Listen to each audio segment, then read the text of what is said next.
کچھ نام ایسے ہوتے ہیں جو صرف نام نہیں رہتے، ایک پورا نظریہ بن جاتے ہیں۔ آج ہم ایک ایسے ہی شخص اور اس کی کتاب پر بات کر رہی ہیں جس کا نام سنتے ہی ذہن میں چالاکی، بے رحمی اور اقتدار کی بے رحم شطرنج کی تصویر بن جاتی ہے۔ نکولو میکیاویلی اور ان کی مشہور زمانہ کتاب دی پرنس۔ اور یہ کتاب کسی پرسکون ماحول میں نہیں لکھی گئی۔ اس کا پس منظر 15ویں صدی کا اٹلی ہے۔ مطلب ایک ایسا خطہ جو ملک نہیں تھا، چھوٹی چھوٹی ریاستوں کا ایک اکھاڑا تھا جہاں ہر کوئی ایک دوسرے سے لڑ رہا تھا۔ سازشیں، قتل، غیر ملکی طاقتیں، فرانس اور اسپین کی فوجیں تو جیسے اٹلی کو ایک کھیل کا میدان سمجھ کر روند رہی تھیں، اور میکیاولی نے یہ سب اپنی آنکھوں سے دیکھا تھا۔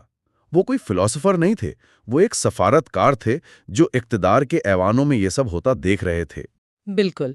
تو آج ہماری کوشش یہی ہوگی کہ جو ماخذ ہمارے پاس ہیں ان کی مدد سے اس شخص اور اس کی کتاب کے اندر گہرائی میں اتریں اور دیکھیں کہ آخر یہ معاملہ ہے کیا۔ کیا میکیاولی واقعی برائی کے استاد تھے جیسا کہ لوگ کہتے ہیں، یا وہ صرف ایک حقیقت پسند تھے جو اس افراتفری کے دور میں ریاست کو بچانے کا کوئی نسخہ تلاش کر رہے تھے؟ میرا خیال ہے کہ اس کتاب کو سمجھنے کے لیے پہلے اس شخص کو سمجھنا ضروری ہے جس نے اسے لکھا۔ میکیاولی کی کہانی خود کسی ڈرامے سے کم نہیں۔ ان کی زندگی کا آغاز تو فلورنس کے شاندار دور میں ہوا، جب میڈیچی خاندان کی سرپرستی میں یہ شہر فن اور ثقافت کا مرکز تھا۔ بالکل، وہ ایک ایسے شہر میں پلے بڑھے جو اپنے عروج پر تھا۔ لیکن اصل کہانی شروع ہوتی ہے 1494 میں، جب میڈیچی خاندان کو شہر سے نکال دیا جاتا ہے اور فلورنس میں ایک جمہوریہ قائم ہوتی ہے۔ اسی جمہوریہ میں میکیاولی کو ایک اہم سرکاری عہدہ ملتا ہے۔ اگلے 14 سال وہ ایک اعلیٰ سطح کے سفارتکار کے طور پر کام کرتے ہیں۔ وہ فرانس کے بادشاہ لوئی 12ویں کے دربار میں جاتے ہیں، پوپ سے مذاکرات کرتے ہیں، اور سب سے اہم وہ سیزر بورجیا کا قریب سے مشاہدہ کرتے ہیں۔ یہ تجربات ان کی سیاسی سوچ کی بھٹی تھے۔ وہ صرف کتابیں نہیں پڑھ رہے تھے، وہ طاقت کو عملی طور پر کام کرتے دیکھ رہے تھے۔ اور پھر کہانی میں ایک زبردست موڑ آتا ہے۔ 1512 میں میڈیچی خاندان اسپین کی فوجوں کی مدد سے واپس فلورنس پر قابض ہو جاتا ہے، اور ظاہر ہے جمہوریہ کے ایک اہم عہدیدار ہونے کے ناطے میکیاولی سب سے پہلے نشانہ بنتے ہیں۔ بالکل، انہیں نہ صرف نوکری سے نکالا گیا بلکہ ان پر میڈیچی کے خلاف سازش کا الزام لگا کر قید کر دیا گیا اور بدترین تشدد کا نشانہ بنایا گیا۔ یہ وہ لمحہ تھا جب اقتدار کے کھیل کا یہ ماہر کھلاڑی خود اس کھیل میں بری طرح پٹ چکا تھا۔ تو ایک شخص جسے نوکری سے نکال کر تشدد کا نشانہ بنایا گیا، وہ جلاوطنی میں اپنے فارم ہاؤس پر بیٹھ کر حکمرانوں کے لیے ایک گائیڈ لکھ رہا تھا۔ یہ تو بہت عجیب بات ہے۔ اور یہیں سے ہمیں اس کی ذہنیت کا اندازہ ہوتا ہے۔ وہ اپنے ایک دوست کو خط میں لکھتے ہیں جو بہت مشہور ہے۔ وہ بتاتے ہیں کہ وہ دن میں مقامی کسانوں کے ساتھ تاش کھیلتے ہیں، بحث کرتے ہیں، لیکن جب شام ہوتی ہے تو وہ اپنے مطالعے کے کمرے میں جاتے ہیں، اپنے کیچڑ بھرے کپڑے اتار کر شاہی لباس پہنتے ہیں، اور پھر وہ قدیم تاریخ کی عظیم شخصیات کی کتابیں پڑھتے ہیں۔ وہ کہتے ہیں کہ میں ان کی عدالتوں میں داخل ہوتا ہوں اور ان سے ان کے اعمال کی وجوہات پوچھتا ہوں۔ دی پرنس اسی گفتگو کا نتیجہ ہے۔ یہ ایک بے اختیار شخص کی طاقت کو سمجھنے کی کوشش ہے۔ تو آخر اس گائیڈ میں ایسا کیا تھا جس نے 500 سال سے ایک طوفان برپا کر رکھا ہے؟ اس کا پہلا اصول کیا ہے؟ میکیاولی شروعات بہت سادہ طریقے سے کرتے ہیں۔ وہ کہتے ہیں ریاستیں دو طرح کی ہوتی ہیں، جمہوریہ یا بادشاہت۔ پھر وہ کہتے ہیں بادشاہتیں بھی دو طرح کی ہیں، موروثی مطلب جہاں نسل در نسل ایک ہی خاندان کی حکومت ہو، اور دوسری نئی ریاستیں۔ وہ کہتے ہیں موروثی ریاست پر حکومت کرنا سب سے آسان کام ہے کیونکہ لوگ اس خاندان کے عادی ہوتے ہیں۔ اصل مسئلہ نئی ریاستوں میں آتا ہے نا؟ جی، اور یہیں سے میکیاولی کی حقیقت پسندی سامنے آتی ہے۔ وہ کہتے ہیں کہ جب کوئی نیا حکمران آتا ہے تو وہ دوہری مشکل میں پھنس جاتا ہے۔ ایک تو جن لوگوں کو اس نے شکست دی ہوتی ہے وہ اس کے دشمن ہیں، اور دوسری طرف جن لوگوں نے اس کی مدد کی ہوتی ہے وہ ان کی ساری امیدیں پوری نہیں کر سکتا، اس لیے وہ بھی ناراض ہو جاتے ہیں۔ یہ تو بالکل آج کے دور کی کارپوریٹ دنیا جیسا ہے۔ نیا سی ای او آتا ہے تو یہی ہوتا ہے۔ بالکل وہی بات ہے، آپ دونوں کو خوش نہیں رکھ سکتے۔ اور اسی مشکل سے نمٹنے کے لیے وہ فوج پر بہت زور دیتے ہیں، خاص طور پر اپنی فوج پر۔ ہاں، اور یہ نکتہ ان کے لیے بہت ذاتی تھا۔ وہ کرائے کے فوجیوں یعنی مرسنریز ان سے شدید نفرت کرتے تھے۔ وہ انہیں بیکار اور خطرناک کہتے ہیں۔ لیکن اس دور میں تو کرائے کے فوجی ایک عام رواج تھے۔ اٹلی کی تمام ریاستیں یہی کرتی تھیں، پھر میکیاویلی کو ان سے اتنی نفرت کیوں تھی؟ کیونکہ انہوں نے اپنی آنکھوں سے اٹلی کی تباہی کی وجہ اسی رواج کو دیکھا تھا۔ وہ کہتے ہیں کرائے کے فوجی بہادر نہیں ہوتے، ان میں کوئی نظم و ضبط نہیں ہوتا، اور سب سے بڑھ کر وہ وفادار نہیں ہوتے۔ وہ صرف تنخواہ کے لیے لڑتے ہیں، اور جیسے ہی میدان میں کوئی مشکل صورتحال آتی ہے وہ بھاگ جاتے ہیں۔ وہ لکھتے ہیں کہ فرانسیسی فوج نے اٹلی کو چاک سے فتح کیا، مطلب انہیں لڑنا ہی نہیں پڑا۔ وہ بس نقشے پر لکیریں کھینچتے گئے کہ آج یہ شہر فتح کرنا ہے اور کل وہ۔ تو ان کے نزدیک حل یہ تھا کہ حکمران کی اپنی فوج ہو جو اسی کے شہریوں پر مشتمل ہو۔ بالکل، کیونکہ صرف شہری ہی اپنی ریاست، اپنے گھر اور اپنے خاندان کے لیے جان دینے کو تیار ہوں گے۔ ان کا مشہور قول ہے کہ ایک اچھی ریاست کی بنیاد اچھے قوانین اور اچھی فوج پر ہوتی ہے، اور ان کے لیے ریاست کی بقا کا انحصار صرف اور صرف اس کی اپنی فوجی طاقت پر تھا۔ ایک مضبوط فوج کنٹرول لاتی ہے، اور یہیں سے وہ مشہور سوال پیدا ہوتا ہے جس کے لیے میکیاولی سب سے زیادہ جانے جاتے ہیں۔ ایک حکمران کے لیے بہتر کیا ہے؟ عوام اس سے محبت کریں یا خوف کھائیں؟ ان کا جواب آج بھی اتنا ہی چونکا دینے والا ہے جتنا 500 سال پہلے تھا۔ وہ کہتے ہیں بہترین تو یہ ہے کہ دونوں ہوں، محبت بھی اور خوف بھی، لیکن چونکہ یہ مشکل ہے، اس لیے اگر دونوں میں سے ایک کا انتخاب کرنا پڑے تو محبت کیے جانے سے کہیں زیادہ محفوظ ہے کہ آپ سے خوف کھایا جائے۔ لیکن کیا اس سے بغاوت کا خطرہ نہیں بڑھ جاتا؟ میرا مطلب ہے تاریخ تو ایسے حکمرانوں سے بھری پڑی ہے جن کا تختہ خوفزدہ عوام نے ہی الٹ دیا۔ بہت اچھا سوال ہے، اور یہی میکیاویلی کی ذہانت ہے۔ وہ خوف اور نفرت میں ایک بہت باریک لیکن اہم فرق کرتے ہیں۔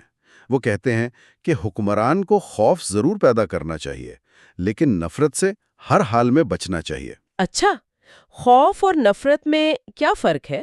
خوف کا مطلب ہے کہ لوگ قانون توڑنے کے انجام سے ڈرتے ہیں، یہ ایک غیر ذاتی چیز ہے، جبکہ نفرت ذاتی ہو جاتی ہے اور لوگوں کو آپ کے خلاف متحد کر دیتی ہے۔ تو پھر نفرت سے بچنے کا طریقہ کیا ہے؟ میکیاویلی اس کا بھی ایک بہت عملی حل بتاتے ہیں۔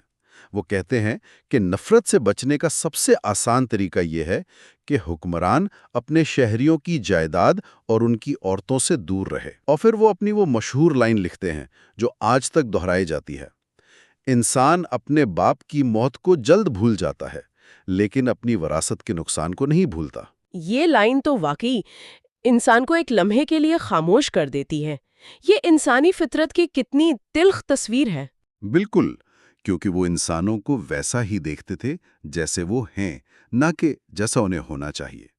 وہ کہتے تھے کہ انسان عموماً ناشکرے، جھوٹے، بزدل اور لالچی ہوتے ہیں۔ محبت کا رشتہ تو لوگ اپنے فائدے کے لیے کسی بھی وقت توڑ سکتے ہیں، لیکن خوف سزا کے ڈر سے قائم رہتا ہے، اور یہ کبھی ناکام نہیں ہوتا۔ اور اسی حقیقت پسندی کا اطلاق وہ وعدوں پر بھی کرتے ہیں۔ وہ شیر اور لومڑی کی مشہور مثال دیتے۔ جی، وہ کہتے ہیں کہ ایک عقلمند حکمران کو اپنا وعدہ نہیں نبھانا چاہیے اگر وہ اس کے خلاف جاتا ہو، یا اگر وعدہ کرنے کی وجہ ہی ختم ہو گئی ہو۔ اسے بھیڑیوں کو ڈرانے کے لیے شیر کی طرح طاقتور ہونا چاہیے، لیکن جال کو پہچاننے کے لیے لومڑی کی طرح چالاک بھی۔ کیونکہ شیر خود کو جال سے نہیں بچا سکتا۔ اور لومڑی بھیڑیوں سے اپنا دفاع نہیں کر سکتی۔ دونوں کی خصوصیات چاہیے۔ اور یہ صرف کتابی باتیں نہیں تھیں، ان کے ذہن میں ان تمام اصولوں کی ایک زندہ مثال موجود تھی: سیزر بورجیا۔ سیزر بورجیا میکیاویلی کے لیے ایک طرح کا ہیرو تھا۔ وہ پوپ الیگزینڈر ششم کا بیٹا تھا، جس نے اپنے والد کی طاقت اور فرانسیسی فوج کی مدد سے وسطی اٹلی میں اپنی ایک ریاست قائم کی۔ میکیاویلی اس سے کئی بار ملے تھے اور اس کی قابلیت اور بے رحمی سے بہت متاثر تھے۔ اس کی سب سے مشہور مثال رومانیہ کے علاقے کو قابو کرنے کی ہے۔ یہ کہانی تو واقعی رونگٹے کھڑے کر دینے والی ہے۔ جی، رومانیہ کے علاقہ جو بورجیا نے فتح کیا تھا وہ بہت انتشار کا شکار تھا۔ اسے پرامن کرنے کے لیے بورجیا نے انتہائی سخت اور ظالم آدمی ریمیرو ڈی اورکو کو وہاں کا گورنر مقرر کیا۔ ریمیرو نے انتہائی بے رحمی سے تمام بغاوتوں کو کچل دیا اور چند ہی مہینوں میں وہاں مکمل امن قائم کر دیا۔ لیکن اس کی سختی کی وجہ سے عوام میں اس کے خلاف شدید نفرت پیدا ہو گئی۔ اور جب بورجیا نے دیکھا کہ اب امن قائم ہو چکا ہے اور اس ظالم گورنر کی مزید ضرورت نہیں بلکہ اس کی وجہ سے لوگ بورجیا سے بھی نفرت کرنے لگے ہیں، تو اس نے ایک ایسا قدم اٹھایا جو خالصتاً میکیاویلین ہے۔ ایک صبح سیزر بورجیا نے اسی ریمیرو ڈی اورکو کو گرفتار کروایا اور اس کے جسم کے 2 ٹکڑے کروا کر شہر کے مرکزی چوک پر رکھوا دیے۔ ایک منٹ، کیا اپنے ہی مقرر کردہ آدمی کو صرف عوام کو دکھانے کے لیے؟ یہ تو بہت ہی ٹھنڈے دماغ کا کھیل ہے۔ بالکل، میکیاویلی کے نزدیک یہ ایک ماسٹر سٹروک تھا۔ اس منظر نے عوام کو بے وقت 2 پیغام دیے۔ ایک، وہ مطمئن ہو گئی کہ ان پر ہونے والے ظلم کا بدلہ لے لیا گیا ہے، اور دوسرا، وہ شدید خوفزدہ ہو گئے کہ اگر ہمارا حکمران اپنے سب سے طاقتور آدمی کے ساتھ یہ سلوک کر سکتا ہے تو ہماری کیا حیثیت ہے۔ اس ایک عمل سے بورجیا نے عوام کو مطمئن اور خوفزدہ کر دیا۔ تو اگر سیزر بورجیا اتنا مثالی حکمران تھا تو پھر وہ ناکام کیوں ہوا؟ اس کی ریاست تو ختم ہو گئی۔ یہ میکیاولی کے فلسفے کا ایک اور اہم حصہ ہے۔ وہ کہتے ہیں کہ سیاست میں آدھا کردار آپ کی قابلیت یعنی ورچو کا ہوتا ہے اور آدھا کردار قسمت یعنی فارچونا کا۔ بورجیا نے اپنی قابلیت سے سب کچھ ٹھیک کیا، لیکن اس کی قسمت نے اس کا ساتھ نہیں دیا۔ اس وقت جب اس کے والد پوپ کا انتقال ہوا، بورجیا خود بھی شدید بیمار ہو گیا۔ اس کی طاقت کا سر چشمہ بھی ختم ہو گیا اور وہ خود بھی صحیح فیصلے کرنے کی حالت میں نہیں تھا۔ یعنی قسمت کی خرابی۔ جی، میکیاولی اسے قسمت کی غیر معمولی اور شدید بدنیتی کہتے ہیں۔ تو جب ہم ان تمام باتوں کو اکٹھا کرتے ہیں تو آخر میں دی پرنس کا پیغام کیا ہے؟ یہ کسی اخلاقیات کی کتاب تو بالکل نہیں لگتی۔ یہ بالکل نہیں ہے۔